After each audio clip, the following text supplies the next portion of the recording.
I need you to stop whatever you're doing right now, because what I'm about to tell you is something I have never said out loud to anyone. Not to my family, not to the police, not even to myself fully, until now.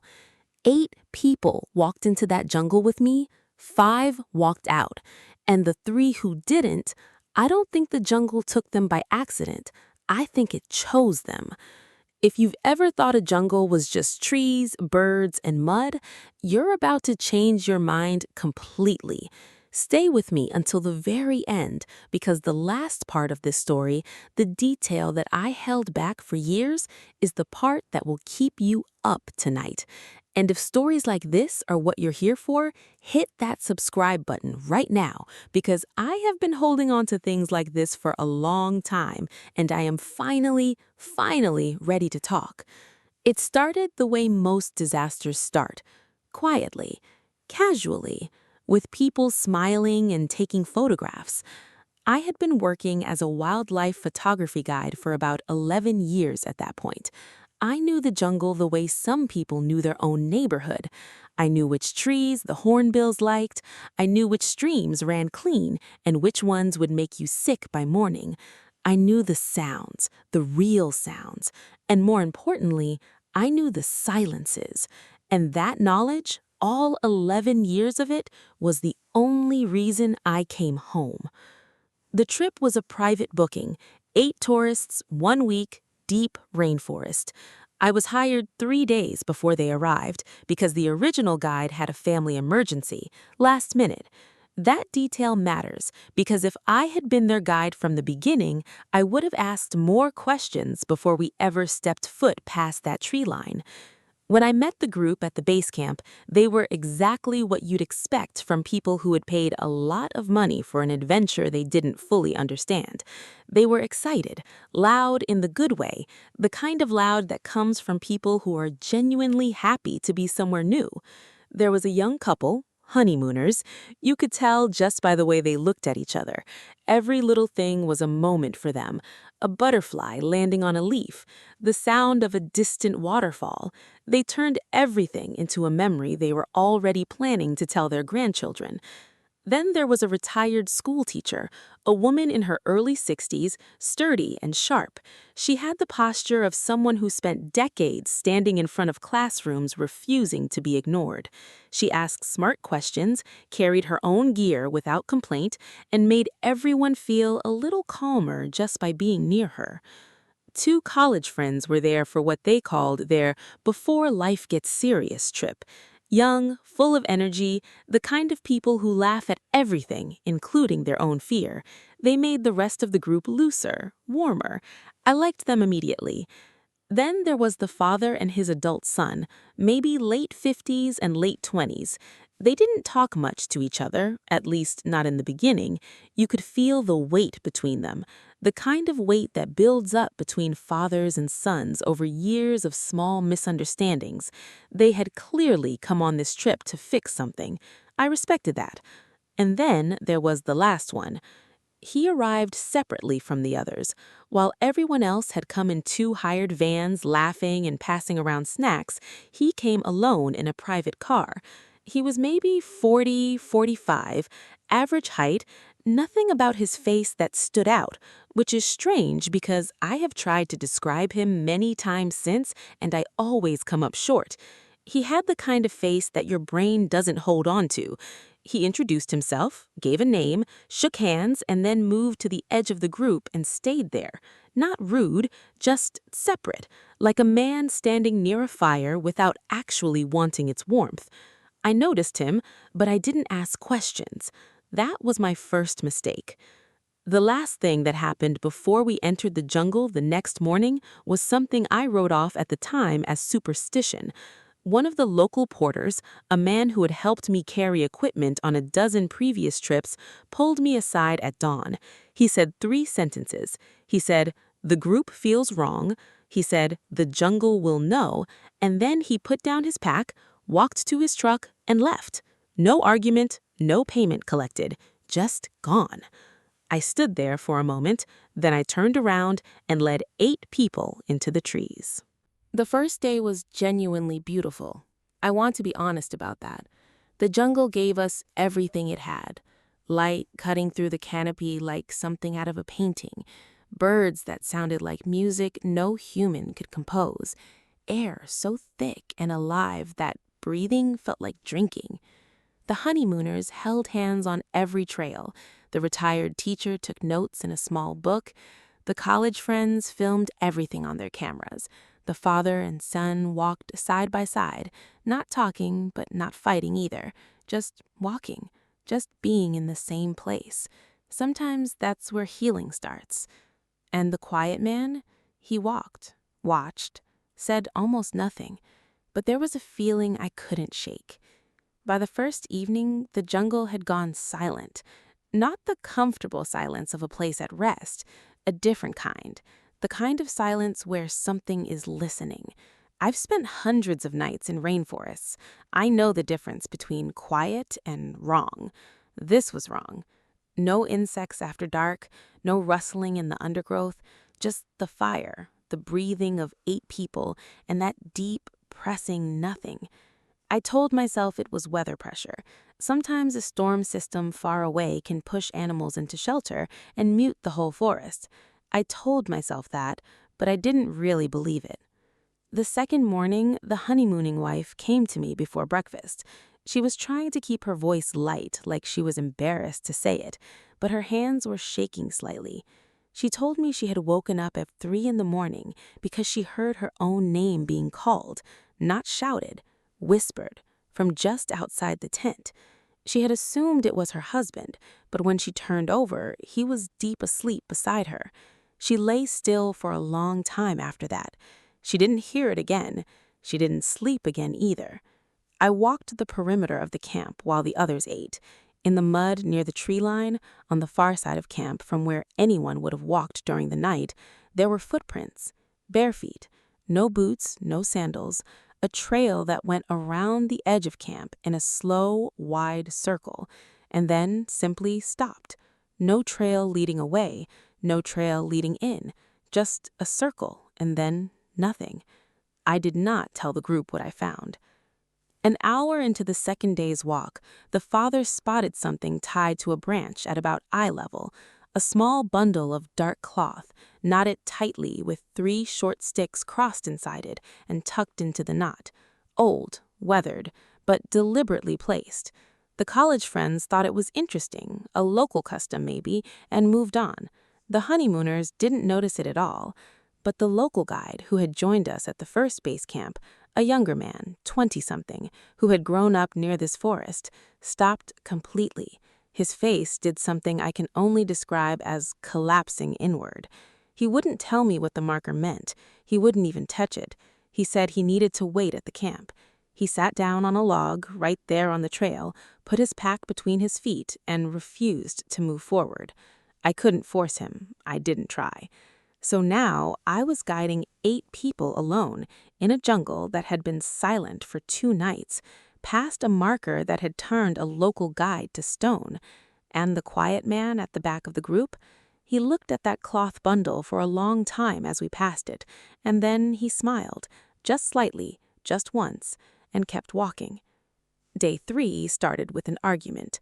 The waterfall viewpoint was the whole point of the trip, a 3-hour walk along the main trail, stunning views, the kind of photographs that take your breath away. I had done it 20 times. I knew that trail like the lines on my own hand. The quiet man suggested a different route. He said he had done research before the trip. He said there was a shortcut through the eastern side of the ridge that would cut 90 minutes off the walk and give a better angle on the waterfall. He was calm when he said it. Certain, the kind of certain that makes people trust you even when they shouldn't. I said no, firmly. I told him I didn't know that route, I hadn't scouted it, and in a jungle you do not take paths you haven't walked first. He didn't argue with me. He just looked at the group, and then he said, quietly, anyone who wants to see the real waterfall, the one not on the tourist trail, can come with me. The retired teacher said she would go with him. She was curious, and she was brave, and that combination had probably served her well for 60 years. It served her badly that morning. One of the college friends, the louder of the two, the one who laughed the most, said he'd go too. "Can't come all this way and take the safe road," he said. His friend almost went with him, almost, but something made him hesitate. He looked at me. I shook my head. He stayed. So the group split.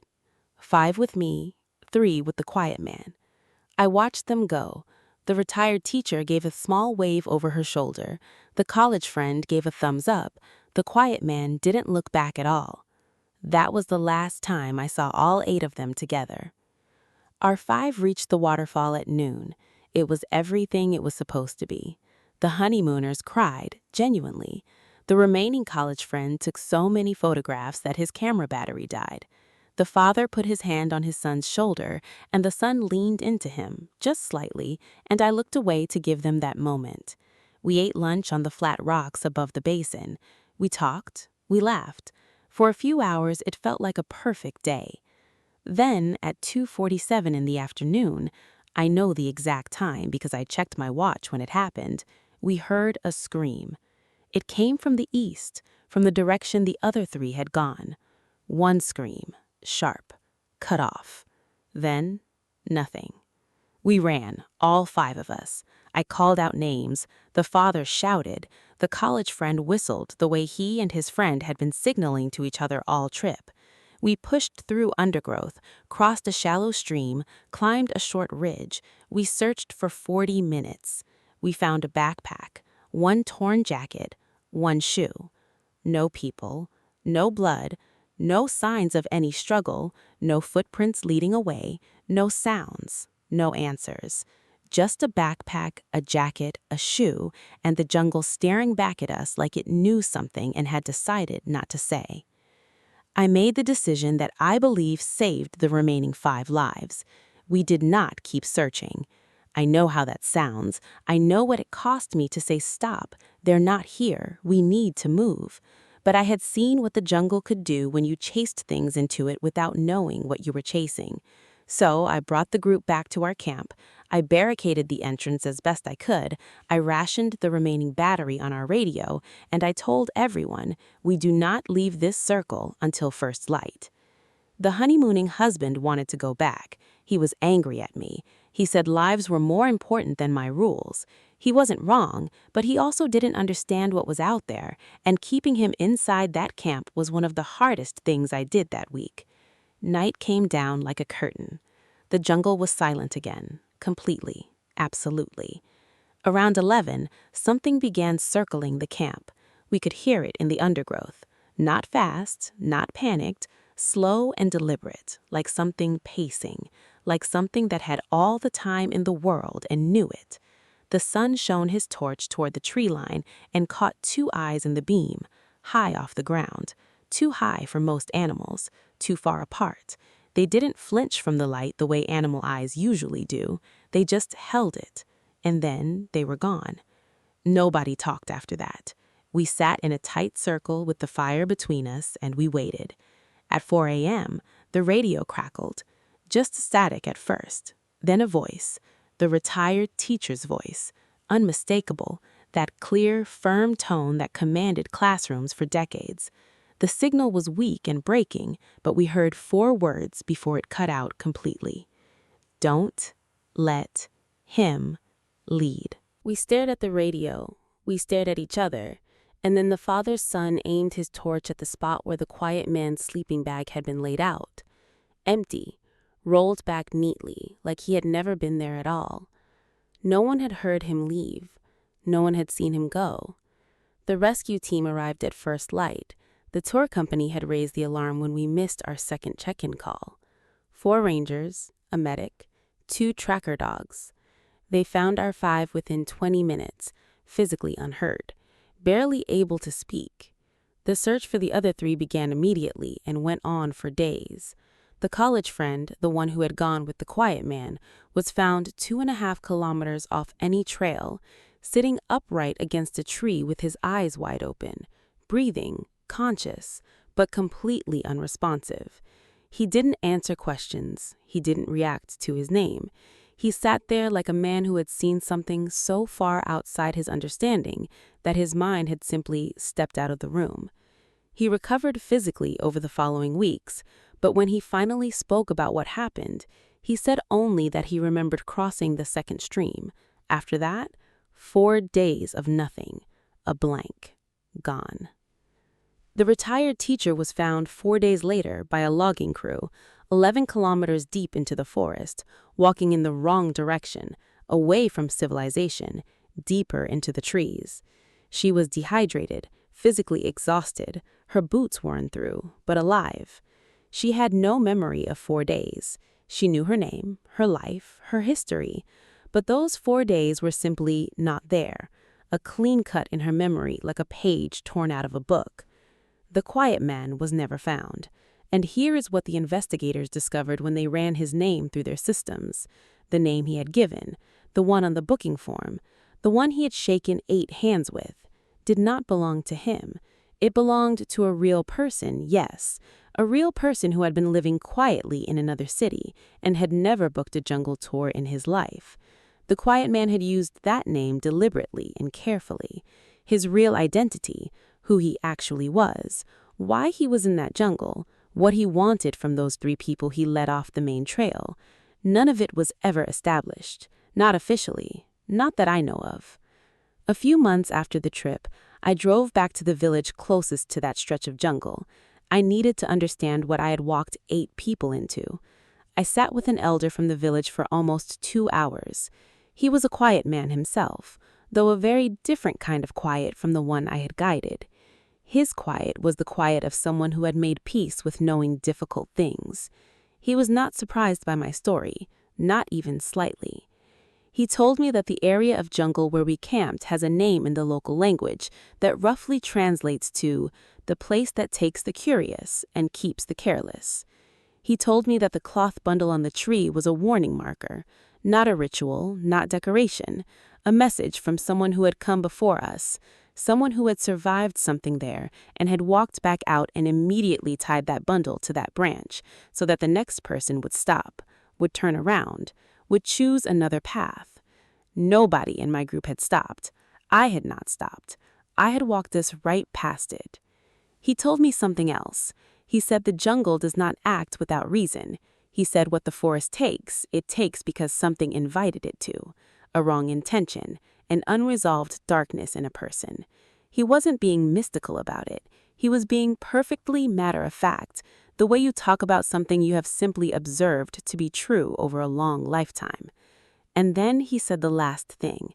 He said the man who led the others off the path, he was not the first person to do that in that forest. There had been others, across many years, always quiet, always separate, always with a name that wasn't quite theirs. And in every case, the people they led away from the main trail either never came back or came back changed, and the man himself, gone, as if he had never existed. I drove home that evening and I sat in my driveway for a long time before I went inside. I still guide trips, different forests, different countries, always different groups. I am more careful now about who I take in, and I am more careful about who stands at the edge of the group and watches the others instead of joining them. The honeymooning couple separated within a year. I heard that through someone who knew someone. No bad blood, just different after, like the trip had cracked something open and what came out changed the shape of them. The father and son are close now, genuinely close, the way I don't think they would have been without that night pressing them together. Fear is a strange healer. The college friend who stayed with me, he still travels. He sends me a message sometimes. Short ones, just checking in. I think he checks in because some part of him knows that the decision he made that morning, hesitating at the trail split, looking at me, staying, was the difference. I think he needs to remember that he made that choice, that it was his. As for me, I still think about the cloth bundle on the branch. I think about the porter who put his pack down and walked away before we even started. I think about all the warnings that were given, in plain sight, clearly, early, and how not one of us took them seriously. 8 went in, 5 came home, and I have turned this over in my mind 10,000 times since. Whether I could have done something different, said something louder, refused harder. Maybe. Probably. But what I know for certain is this. The jungle didn't lie to us. It warned us. Through the silence, through the footprints, through the bundle on the tree, through a porter who trusted his instincts more than his paycheck. We just weren't listening. And honestly, if you take nothing else from tonight, take that. Whatever is warning you right now, in your gut, in your life, in the thing you keep walking past without stopping, maybe stop. Maybe actually stop. Because some paths, once you turn down them, don't turn back. If this story made you feel something tonight, drop one word in the comments. Just one. Tell me what you think happened to the quiet man. I read every single comment, and some of the answers people have left on stories like this one have genuinely changed how I think about what I experienced. If you're new here and you want to hear more stories that nobody has told, subscribe right now. Not because I'm asking you to, but because the next one is worse than this one, and you're going to want to be here when it comes.